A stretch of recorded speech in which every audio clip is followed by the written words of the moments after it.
cards for you. We're going to take a break so we can get some caffeine and sugar.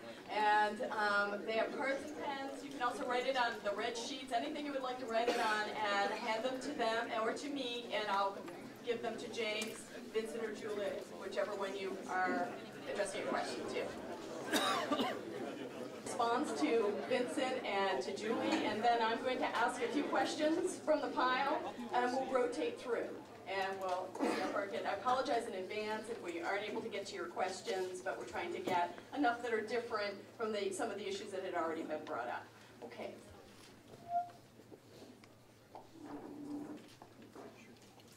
Thank you. Well, I am. Is this right? Is this all right? Not all right. Turn it up a bit. Is it on? Okay. Right. Good. Well, I am just delighted to have been outed as the church lady.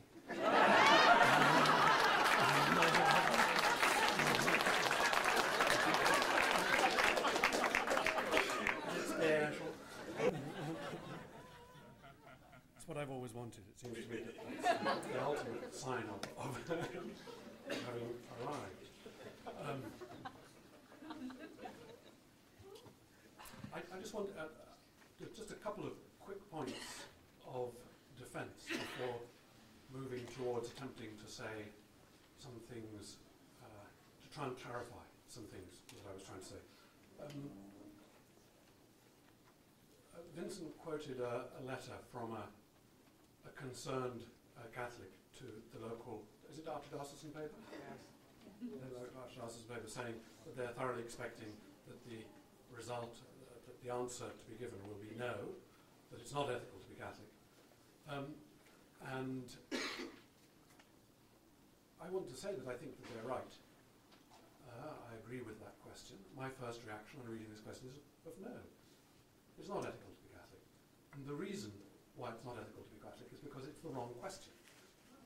That's been my point. The relationship between ethics and being Catholic is a rather more subtle one than that question allows. And I want to get that point across. If you like, ethics is comparatively easy to talk about, and it's good to talk about.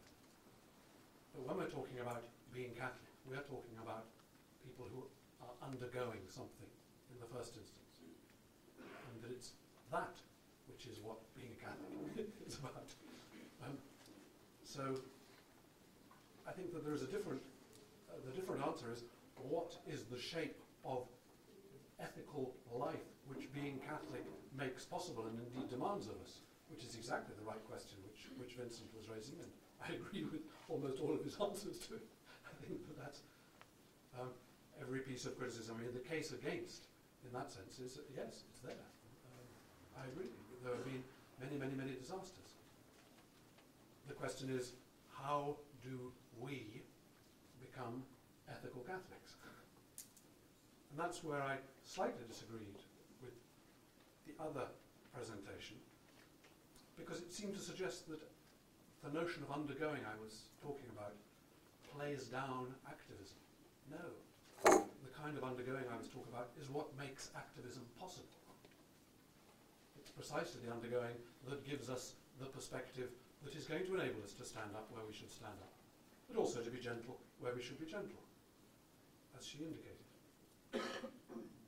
That seems to me to be important. It's a difficult thing to keep in balance.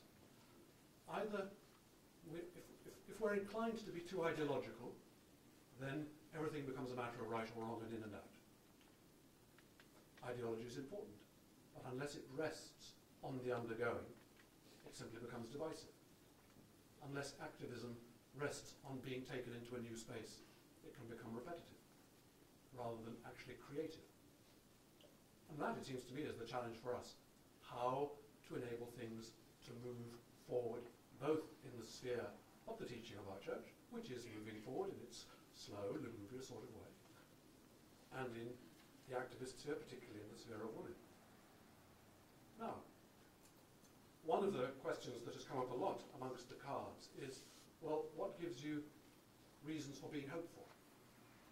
How do you have such a positive interpretation of Ratzinger? the first place, I'd like just to stand back.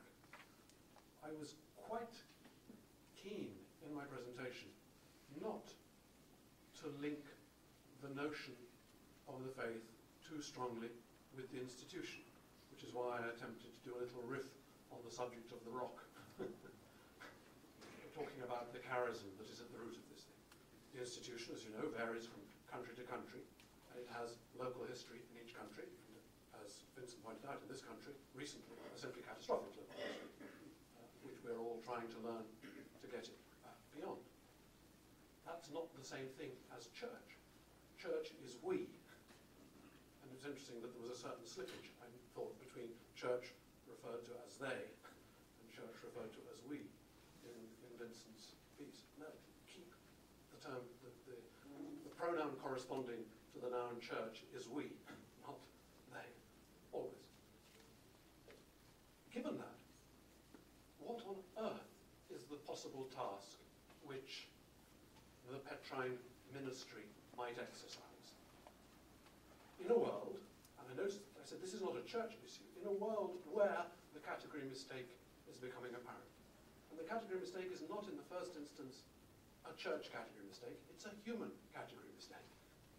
We're talking about an anthropological shift that has been happening worldwide, and is continuing to happen worldwide over the last 50 or 60 years, during which two things that had been kept together, particularly in Western societies, are now being separated out. In other words, it is beginning to become possible to recognize that there are some people who just are gay or lesbian, this is who they are, and that their flourishing will come from that.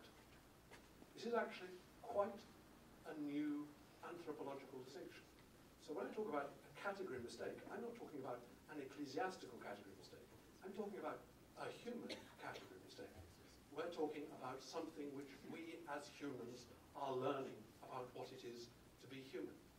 And of course, what you would expect is that in every culture in which this change is just happening, the principal force of reaction against it being allowed to happen is going to be the religious structure proper to that society, which in Catholic societies will be the Catholic hierarchy. In Protestant societies, it will be your very own beloved evangelical right-wing groups. In Orthodox societies, it will be the Orthodox hierarchy. In Muslim societies, it will be the mullahs. You get it. There is always going to be a backlash against something new at an anthropological level. Now, the question is, for me, this is the why be Catholic question and why it is an ethical question. I take it for granted that much of the institutionality of our church is going to be caught on the hop by this change, as it has been. And at least initially, will start by reacting against this change, as it has done. And little by little, it will be faced with two choices. One, as the church in which I was born and baptized, the Anglican Church has done, effectively to go to schism. To have a group of people who are right and a group of people who are wrong. And of course, which group is right and wrong, it depends on which group you're in. A group of people who are like each other and a group of people who are like each other. And people who are separated by their culture and their way of understanding. It seems to me that the job of the Catholic Church is precisely not to allow that to happen, to allow the change to be made slowly, to be rolled over time, keeping the temperature down, so that it becomes possible to ask the truth question in a way that keeps everybody on board. That seems to me to be the role of the Petrine office in this sphere. And as far as I can see, it's happening. People have asked why I thought Ratzinger is part of this. One of the things I should say that's difficult for us Anglo-Saxons, and I think even more difficult for American society, to separate, as it were, how Rome works from our own imagination of a group of ideologues who are just second-rate politicians who are out to get us.